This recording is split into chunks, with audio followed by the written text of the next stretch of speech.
Everyone in the neighborhood called them the perfect family.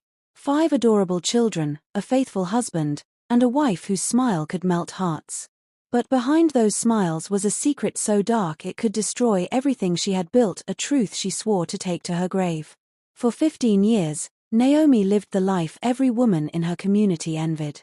Her husband, Michael, was gentle, kind, and hardworking. He adored her, never raised his voice, never missed a church service, and gave her everything she asked for. Together, they had 5 beautiful children, 3 boys and 2 girls, all radiant, intelligent, and strikingly good-looking. But beauty sometimes hides a curse. Michael often joked, "Our kids took after you, Naomi. You blessed them with your beauty." And Naomi would smile, forcing herself not to tremble. Because deep down, she knew that none of them shared his blood. It all began on the night before their wedding. Naomi, young and scared, had looked at Michael, his rough face, his crooked nose, his uneven teeth, and something in her snapped. She couldn't imagine bringing children into the world who looked like him. Her mother's words echoed in her mind. "Beauty opens doors, Naomi. Don't let your children suffer from what the eyes can't love." That fear became her obsession. When Michael traveled often for work, Naomi found comfort in Desmond, his old school friend, tall, charming, and handsome. Their secret affair was supposed to be brief, but it stretched over the years. Each time Naomi got pregnant, it was Desmond's child. And every time she watched Michael cradle another baby, tears of guilt pricked her eyes.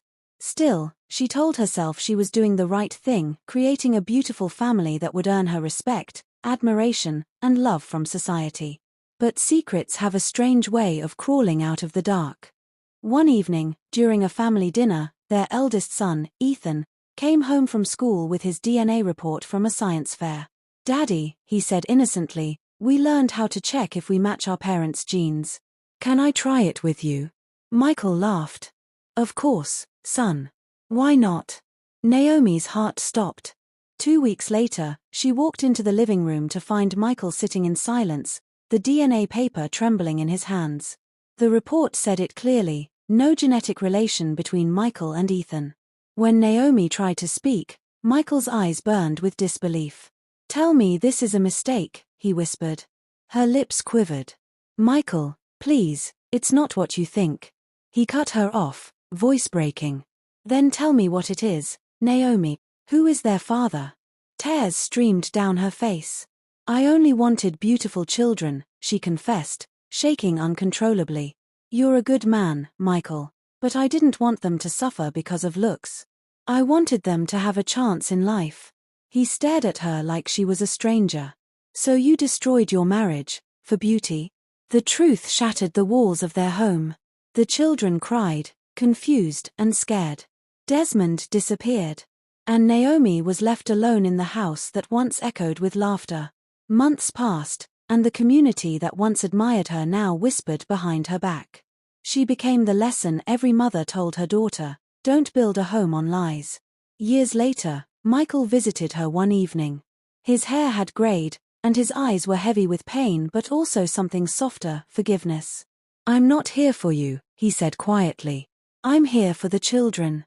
They still call me father, and I always will be." Naomi wept bitterly. "You still love them after everything?" He nodded. "Love isn't about blood, Naomi. It's about truth. And I'll never let them suffer for your lie." As he turned to leave, Naomi's heart cracked open. The man she thought wasn't handsome had the most beautiful soul she had ever known. And she had been too blind to see it. That night, for the first time, Naomi looked at her reflection in the mirror